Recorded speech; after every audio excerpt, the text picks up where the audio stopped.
Hi, it's John, and welcome to the channel. It is Tuesday, September the 16th. I hope you're having a great start to your day. And this is being recorded on Monday, September the 15th at 11 a.m. I do have my big blue mug of coffee with me today. And the reason I'm recording this is I do not expect my guests to get up at 4 o'clock in the morning to do interviews with me. As you know, yesterday Parliament returned. And I do not have a lot of faith in the Carney government and the Liberals and in Ottawa to do anything for my province of Alberta. So I wanted to return to the independence movement today. There's lots of time to talk about the federal government and Canada in general. I'm wearing my Alberta Prosperity Project t-shirt today.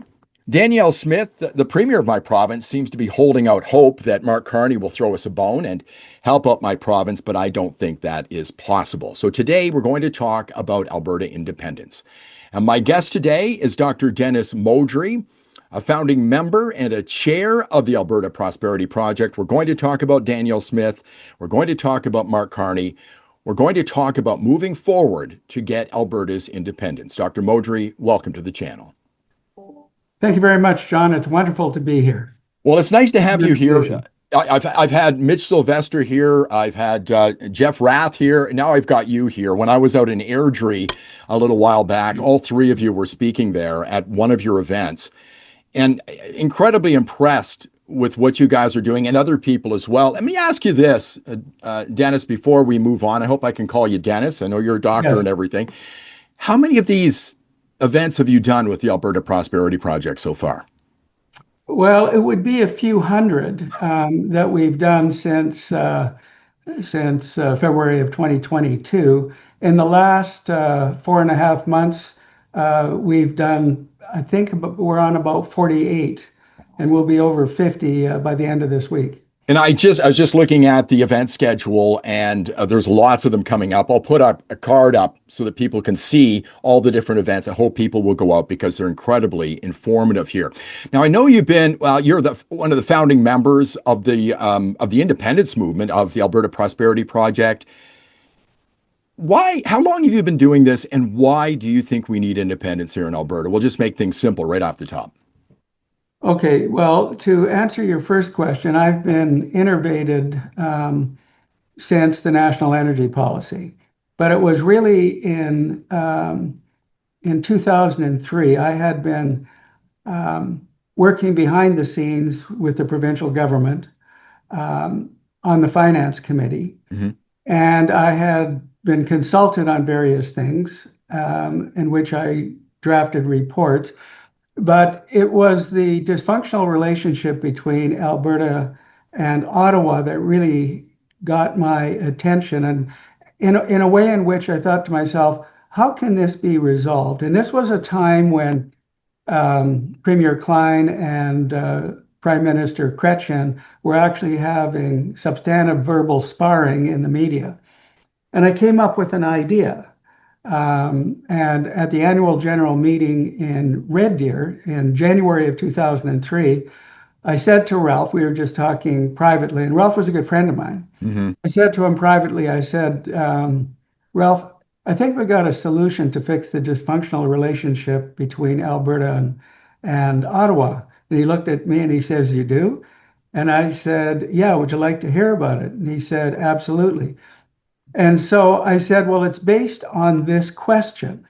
And the question, you've heard this question, but you didn't know the source. But now you're going to find out the source. Okay. So I said to Ralph, if you were the president or the prime minister of the sovereign country of Alberta, and Canada came to you and said, we would like Alberta to join Confederation under the current terms and cost of membership, would you? And he looked at me and he smiled and he said, and I'll always remember this line, he said, to ask the question is to know the answer. Of course not. And I said, well, I'm glad you said that, because the corollary is, don't you think that you have an ethical and an economic responsibility to Albertans to fix this dysfunctional relationship? And he looked at me and he says, yeah, I guess I do. And I said, well, I'm working on a document that will define the algorithm to solve this problem for you. And I worked on that document for the next several months. And I had it vetted by other prominent people, constitutional lawyers, other professionals, lay people, provincial politicians such as Gary Marr and Steve West, um, academics like Ted Morton, who was a former MLA as well, Hmm. and federal politicians like Don Mazankowski, who was a good friend of mine. And then the document, when it was completed, was entitled Alberta at the Crossroads: Status Quo, meaning we don't change anything, refederation, in other words, we fix our circumstances, our dysfunctional relationship within Canada, Hmm. and or autonomy, meaning Alberta becoming a sovereign country. And I met with Ralph in August of 2003 for about an hour and a half. We had a great conversation. It was a lot of fun. We were joking around, and he asked me, "Would you like to present this to caucus?" And I said, "Sure." So I left, and my secretary and I started working on a PowerPoint presentation. And I got a call a few weeks later from the chief of staff saying that I wasn't going to be presenting at caucus. And I said, "Well, why is that?" And he said, "Your document is about separation." And I said, "No, it isn't. It's about leverage, the sort of leverage that your government doesn't have." So, what I was referring to in that document was, of course, um, a referendum on sovereignty built off of the Clarity Act. And the Clarity Act, as you know, John, is the Yep. legal pathway for a province to leave Canada. Hmm. Now, to be fair, um, that chief of staff at the time was Peter Elzinga, and Peter is a former federal member of parliament. So you can imagine why he would be opposing it, despite the fact Ralph, et cetera. He thought it would Right. create too much kerfuffle. To be fair as well, at that time, Alberta was booming. Okay. We Hmm. had the lowest unemployment in history. We had a surplus budget. We had the balance sheet was a surplus as well. We had a AAA bond rating, and the number one or two GDP per capita in the world. So you can understand why the people like Peter Elzinga and other MLAs were opposed to having a referendum on sovereignty. But in life, it's hard to see the future, right? Yeah. You don't Yeah. know exactly what's going to happen. And this would have been an opportunity at that time to get the power and the leverage and the control and maybe have substantively changed the Constitution at that time so that today we wouldn't be facing the kind of problems that we're facing now. Let me ask you this. You mentioned leverage because I'm going to talk about Danielle Smith a little bit here. A lot of people are saying Danielle Smith, she came up with these 9 things that she wanted eliminated. They haven't been eliminated. She's still holding out hope that Carney may throw her a bone when it comes to a pipeline. But people are saying she's trying to use these things as leverage, much like Quebec has used things for leverage since, well, they had a referendum in 80, and I remember the one in 95 more than anything. But do you think that's what she's trying to do right now? And what is your take on Danielle Smith? Because I don't hold up much hope that Carney and the Liberals and the rest of Canada is going to do anything for the province of Alberta. No, I don't either. I think, I've got a lot of respect for Danielle. Yeah. She's bright, she's articulate, and she can get a message across. And rhetorically, she is standing up for Alberta, rhetorically, but substantively, not so much.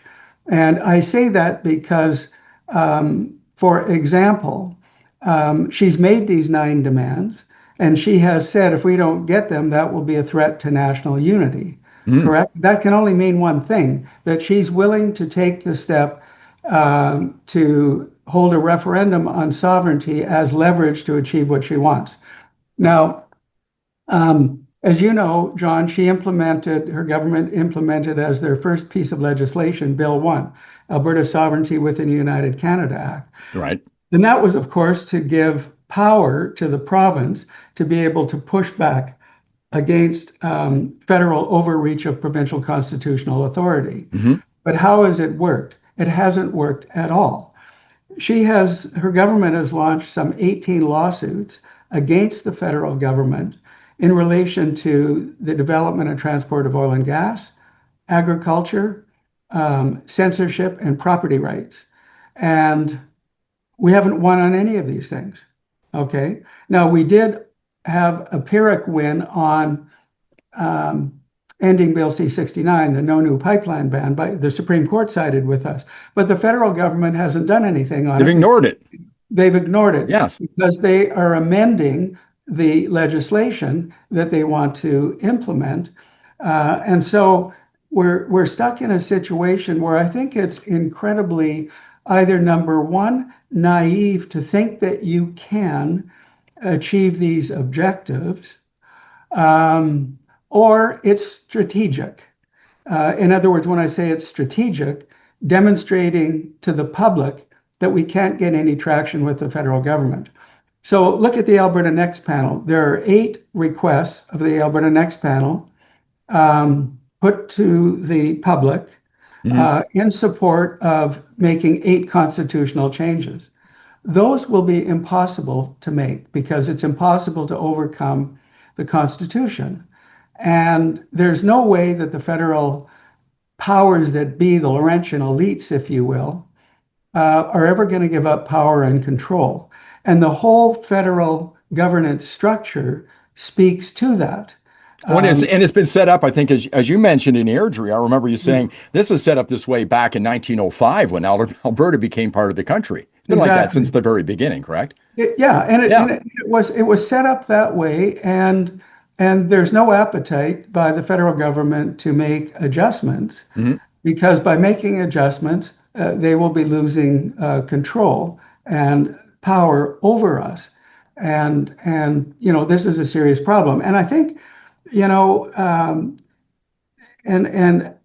I don't know which way Danielle is thinking about this whole issue of her ability to stand strong for Alberta, to negotiate with the federal government, thinking in her mind that she and her team has a better ability to negotiate with the federal government than all previous provincial governments in Alberta. So I would ask the question, what makes her think that she can negotiate better terms than all previous provincial governments in Alberta? Because all we've done is gone backwards in over the 120 years, where the federal government has taken more and more control of what should be provincial constitutional authority. And I don't see that changing. But in a way, she's painted herself into a corner because she made these 9 demands. She said that would be a threat to national unity if she doesn't get them.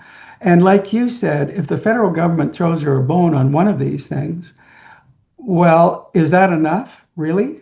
Well, I saw Scott Moe and Danielle Smith. They met, their caucuses met back in June, and Scott Moe sat there and said, "We've got hundreds of projects we want done." And Danielle Smith was sitting there nodding her head. I mean, they're going to throw probably Churchill, Manitoba. There was nothing in these first 5 things they threw out. But today it's interesting because we're recording this on the 15th, and today Parliament is back. And from the way I calculate it, we're at 6 months right now. Those 9 demands come due today. And of course, she said there'd be a national unity issue. And for some reason, she hasn't drawn a line in the sand with the government here. I don't know what the end game is here for the premier, but I don't see anything good coming of this. And I don't expect anything from Mark Carney and the Liberals with Parliament back. I think it's going to be an absolute disaster for Alberta. Well, I think so as well. And then this is where I think it's going to be important for the premier. I mean, if she wants to be a Maggie Thatcher type leader and have a steel resolve to protect Alberta, then she is going to have to come to the people of Alberta and say, citizens of Alberta, we have tried to negotiate with the federal government. We've made 9 demands. Now, admittedly, they're all in relation to oil and gas, except single-use plastics. Right. But then the 8 constitutional changes that she wants, similarly, she's not going to be able to get. And I'm going to cut her some slack and say, let's give her another month or so and see where things shake out.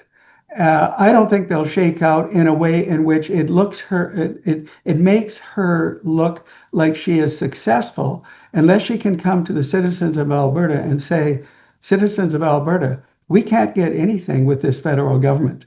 Okay, yes, they've given us this one thing, but it isn't nearly enough. And when you think about Brexit, the number one reason why Brexit occurred, when you look at the analysis, is because they didn't want Europe telling them what to do. They didn't want Europe telling the Brits what to do. By the same token, we're sick and tired of Ottawa telling us what to do. Here's, one of the main reasons why we want out. I jump in here. I'm sorry to interrupt you, but no, not at all. What bugs me about this, Dennis, is that my province is begging the government for its prosperity. Mm-hmm. It's just so distasteful to me. I just can't understand why we continue to do this.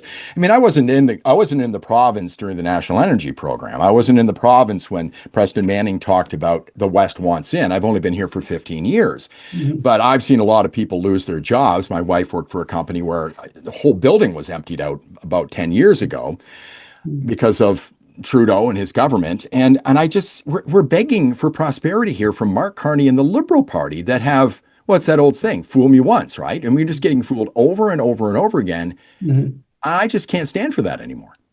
Well, I think it's even beyond just prosperity. It really, truly is a freedom issue too. And when you consider that term sovereignty, it's really a matter of freedom from external interference. And I like to say, ask yourself the question: are we in this province, in any way, shape, or form, by the federal government subjugated, dominated, exploited, or our self-determination inhibited?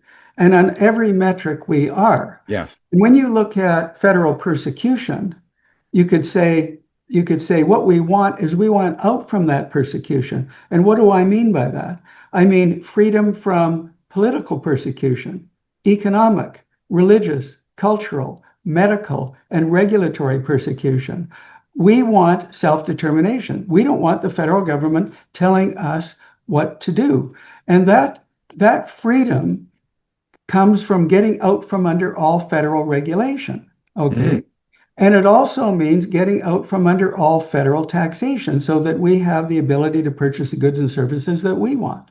And then eventually in this province, we would be able to eliminate provincial taxation as well. And this is freedom. It's freedom from regulations and it's freedom from taxation. And this is really what we're after. That leads to prosperity. People often ask me, they say, what do you want as a conservative? I say, I just want to be left alone. Yeah. Honestly, Reagan said the government that is best governs least, Yeah, and I know. I believe that. I do believe that. I have a question for you here, and because we don't have a lot of time here, but we're being held up in court right now. The question that we put forward is, do you agree that Alberta shall become a sovereign country and cease to be a province of Canada? I think a decision is being made in October. You correct me if I'm wrong there. But what happens if they say no, that we cannot ask this question, that it's unconstitutional? What are we going to do? Well, there's a couple of answers here. Number one is we've made a request to meet with the chief electoral officer. And the provincial government is aiming to help facilitate that meeting with the chief electoral officer. Right. Because in the Citizens Initiative Act, if a question is posed that the chief electoral officer is not completely comfortable with, he has an obligation to work with the proponent of the question to solve the problem. So we'll see if we can solve that problem. Mm-hmm. Now, the issue as well, in terms of trying to get to a resolution, we know that the Premier and the Minister of Justice have stated publicly that they want our question to go forward, right? They've already stated that. Yes, they have, yes. Okay. Yeah. And then with respect to the outcome of the court adjudication, which I think the court case is actually going to be dealt with in November, and an answer will be forthcoming before the end of the year, according to Justice Feasby. Hmm. And so we'll have that answer. But then the answer to your question is what happens if the question is not approved? So it would be surprising to me, though, John, if the question isn't approved or a modification. The hang up, just for your listeners to provide some clarification, is that the chief electoral officer was concerned primarily that, according to the Citizens Initiative Act, if you pose a question that will result in constitutional change, that it not abridge Section 35 or 1 to 35.1 of the Constitution. And this is primarily in relation to Aboriginal rights. Now, the provincial government has said as well that any referendum on Alberta sovereignty will never abridge into Aboriginal rights. So that's one answer to it. And so we think that more than likely the question will be approved, but we may have to add in at the end of the question that's been proposed by us, words along the lines of consistent with sections 31 to 35.1 of the Constitution. Hmm. Okay, so if that's added in, well, that simply would solve the problem right now. But we think the question is valid on its own without having to add to that. Do you think, sorry, do you think this will, are we going to be on a timeline for a referendum in 2026 if this continues to get pushed down the road as it seems to be Well, we're happening right now? working on the 2026 timeline. Yeah, Right. we expect from our internal discussions with government that we're looking at probably the spring of 2026. But anyhow, what is Plan B, for example, if the question wasn't approved Right. or we weren't able to go ahead? Under those circumstances, your listeners need to understand that the Alberta Prosperity Project has twice the membership of all the political parties in the province of Alberta put together. Hmm. All right. So we have the ability then to influence the constituency associations, for which many of the CA members are members of the Alberta Prosperity Project, as is the majority of the UCP Board of Directors. And it will be our responsibility then to change the MLAs in the next election so that they're MLAs that are in support of Alberta sovereignty. And then we would proceed under those circumstances. You see, because the Premier doesn't need the citizens to force a referendum on sovereignty. She actually could call for a referendum on Alberta sovereignty on her own. Okay. Do you think she should, when Carney didn't have a pipeline on his list last week, do you think she should have called a referendum? I think what she should have done is she should have made it very clear her disappointment. Yep. And I think she should have said, we are going to evaluate further how we can use the Alberta Sovereignty within the United Canada Act. And we may need to move forward more quickly on a referendum on Alberta sovereignty. Hmm. The danger that we have right now is that the federal government is moving very quickly to implement changes that adversely affect people's economic wherewithal, their cultural wherewithal, or their values. And this is important. I mean, this brings to mind exactly the conversation that we had with Paul St. Pierre Plamondon, the leader of the Parti Québécois, last Thursday evening for 4.5 hours. He is very concerned about the federal government interfering with Quebec culture, with Quebec values, with Quebec views on how things should be handled, and on Quebec self-determination. And they too feel as though they've been subjugated and dominated and exploited, and their self-determination inhibited. And so, I mean, we had a very good discussion, but But I digress. The point that I'm getting at here is that the premier needs to understand that this is far beyond just an economic issue for Albertans. There's much more at stake here. It's our very freedoms and our values and our culture that are at stake as well, Hmm. not just our prosperity. And if she doesn't do something about it, we as a people, a grassroots organization, we have to do something about it. And she either gets in front of this parade or somebody else will have to get in front of this parade. I know right now we've got another liberal government. I don't expect much from Carney and the liberals at all. There are people saying, well, there'll eventually be a conservative government. Do you expect anything different if the conservatives get in? Ever? Well, I think, John, you and I know that it can't be anything different. If a conservative federal government doesn't align their policies with the wishes of the Laurentian elites, they won't be elected again. Mm. And this is why we saw, for example, three best examples. One, Mr. Polyev was not interested in ending equalization at all. Yet Mr. Plamondon said, we don't need equalization payments. If we get out from all federal regulation and taxation, we'll be perfectly fine.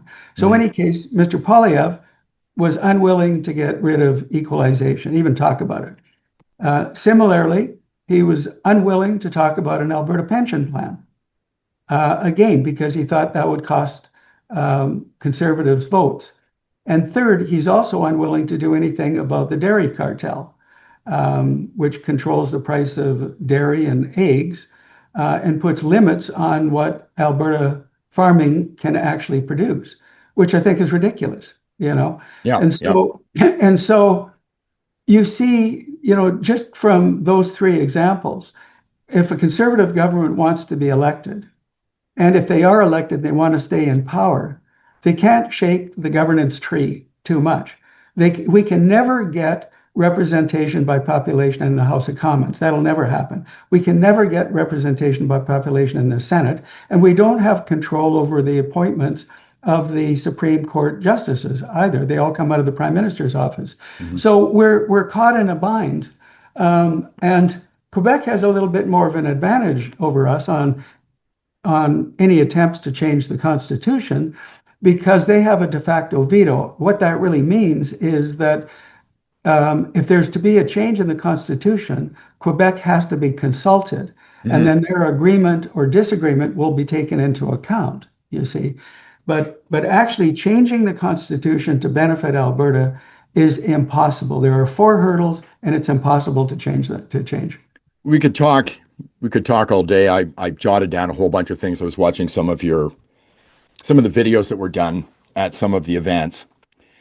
What would be your main pitch to people who are sort of on the fence when it comes to Alberta independence? I mean, you're preaching to the choir here. I want to see the province leave. I want to see us become an independent country. But what would be the main thing you would tell people, and how it would benefit them Sure. if Alberta left? Sure. I think, well, there's a couple of things I'd say. I'd say number one, I get it. I understand the patriotism Yeah. of Canada. Yeah. We fought in two world wars, but what were we fighting for? Were we fighting for Canada or were we fighting for freedom? Because right now we're still fighting for freedom. Mm-hmm. And I would say to those people, is this the same Canada now that you should justifiably hold reverence for, or has something changed? Do you feel as though you or your kids' goals and aspirations are harder to achieve now? Do you think freedom and prosperity for yourself and your children and future generations is just a dream? And there's an example of that. In 1960, 50% of young people at age 30 owned their home. Mm-hmm. Now it's 12%. So you see, so for people to think about, the future and what's in their best interest, is it in their best interest to stay in Canada? And I say to these people, ask yourself, is your love for Canada greater than your love for your family and your children and future generations? Because if your love for your family is greater than it is for Canada, then when you're out from all federal regulation and taxation, and your take-home pay, instead of being 55% of your income, is now 92%, and now you have the opportunity to truly purchase the goods and services that are in the best interests of you and your family, and to plan for your future, and to pay for goods and services that are less costly because they no longer have those federal taxes on them. Is that not a better future for you and Right. your family and future generations? So these are the kinds of things that I would say to people. Some people are more attuned to the idea that they're losing their culture because of certain things that are going on. Hmm. Um, and religious freedom is under strain as well.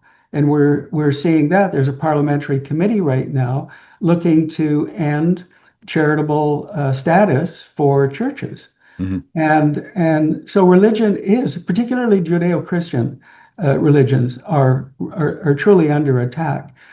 And we have an opportunity to get out from under that. We have an opportunity to be a beacon of light, a beacon of hope, a beacon of a pathway to true freedom and prosperity, which would be not just what we do, but as an example for the rest of Canada and elsewhere around the world. And you can be sure that other regions in the world that want freedom and prosperity, they are looking at what we're doing and they're hoping and praying we're successful. You've been out. I've only got a couple of minutes left because I don't have an extended plan on Zoom here.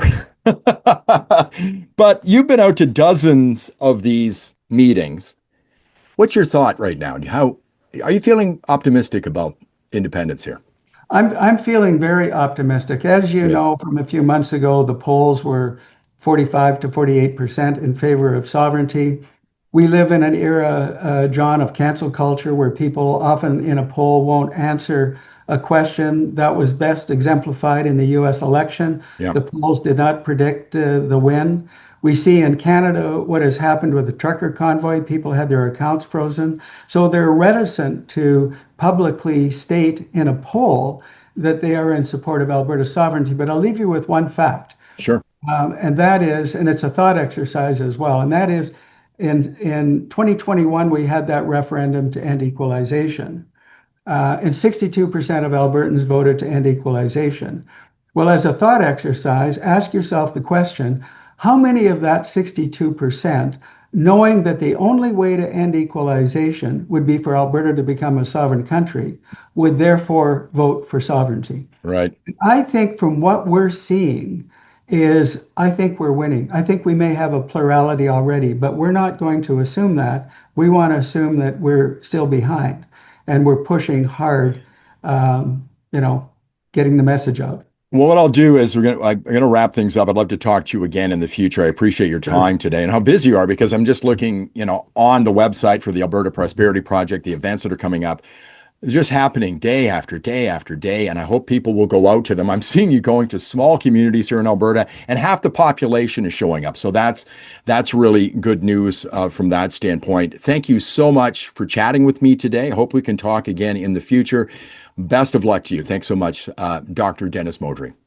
Thanks, John. And Pleasure. I'd like to thank you for watching the channel. If you liked the video, please give it a thumbs up, subscribe to the channel, ring the bell for notifications, and I'll see you in the next one. This is my big blue mug. It's hiding in my screen behind me. I hate when that happens.